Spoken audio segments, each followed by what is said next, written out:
El CLI es el interfaz de línea de comandos del iOS y está a disposición del usuario para introducir comandos de administración en el router.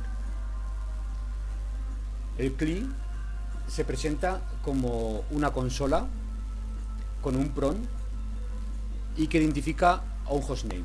En este caso identificaría router. Y es el hostname del dispositivo con el que vamos a trabajar. La comunicación con por medio del CLI se puede hacer, hay tres posibilidades, hay tres variantes. Primero, acceso en red, que eso sería que es necesario que el router tenga al menos una interfaz activa y configurarla adecuadamente. El método de acceso sería por medio de terminal o, más aconsejable, SSH. Otra forma de conexión sería por acceso directo, por medio del puerto consola, por el CON, y es necesario utilizar algún programa emulador de terminal, como el hiperterminal de Microsoft o el PuTTY, o algún programa similar. Y se conecta desde el puerto COM del router mediante un cable RS232, desde el puerto consola al puerto RS232 del ordenador, ¿vale?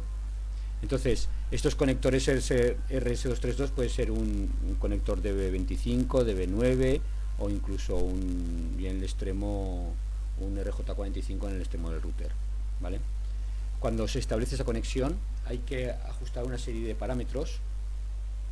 En este caso nos van a salir ya por estándar esos parámetros ajustados, que será hacer una conexión de 9500 baudios, ningún bit de paridad, un bit de parada y ningún bit de ningún bit de control de flujo, ¿de acuerdo? Y la tercera forma de establecer una conexión con el router sería acceso por módem a través del puerto auxiliar AUX, y es necesario tener establecida una conexión telefónica por módem o algún otro programa. Cuando nosotros accedemos por primera vez al terminal, al router, lo primero de todo que nosotros vemos es al establecer la conexión, es que nos pregunta si nosotros queremos continuar con la configuración de diálogo. En este caso le escribimos que no y aparentemente no pasa nada, pero ya estamos trabajando en el router. No aparece todavía ese prompt que he comentado antes. ¿Cómo conseguimos que aparezca ese prompt? Pues simplemente si leemos presiona return para empezar, pues pulsamos enter. Y aquí ya sí que vemos el prompt a la hora de poder trabajar. Entonces, cuando nosotros estamos con los routers Cisco, tenemos varios niveles, vamos a denominarlo así, niveles de trabajo. En este primer nivel, claro, ahora lo interesante sería, ¿yo aquí qué instrucciones puedo escribir? Pues el primer comando interesante sería el interrogante. Con el interrogante me dice qué instrucciones puedo escribir, ¿de acuerdo? Aquí estos serían los comandos que yo puedo introducir en este momento. Incluso si yo introduzco un comando y ese comando después le pongo interrogante, me dice todos los subcomandos que hay posteriormente, ¿vale? Que yo puedo seguir introduciendo.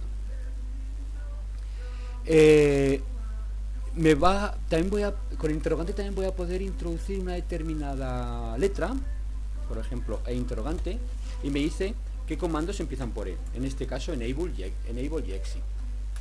¿De acuerdo? Entonces, el interrogante va a ser nuestra ayuda.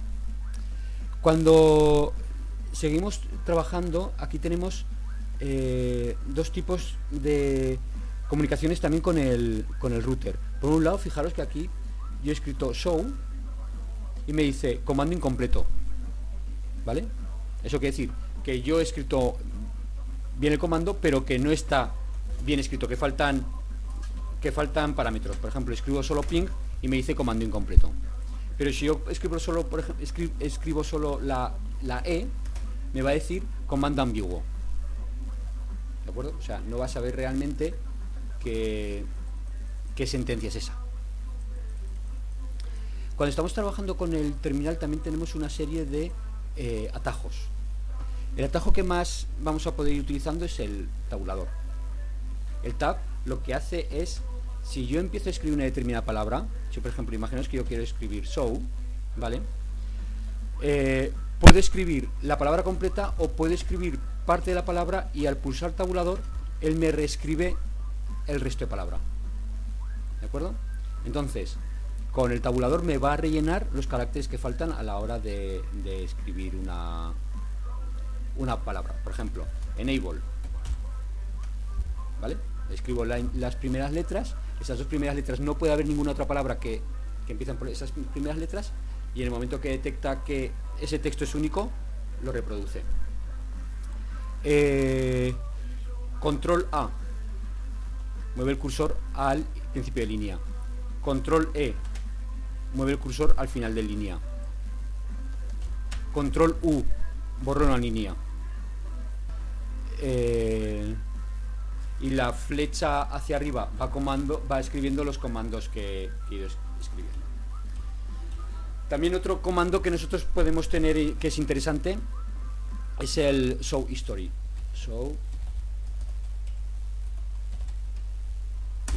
Que me muestra por defecto los 10 últimos comandos que yo he escrito. ¿De acuerdo?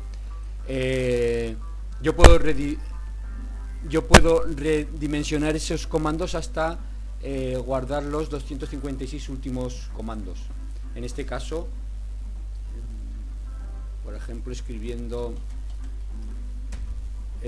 terminal history size 128, yo aquí guardaré el tamaño. Esto será el tamaño buffer, los 128 últimos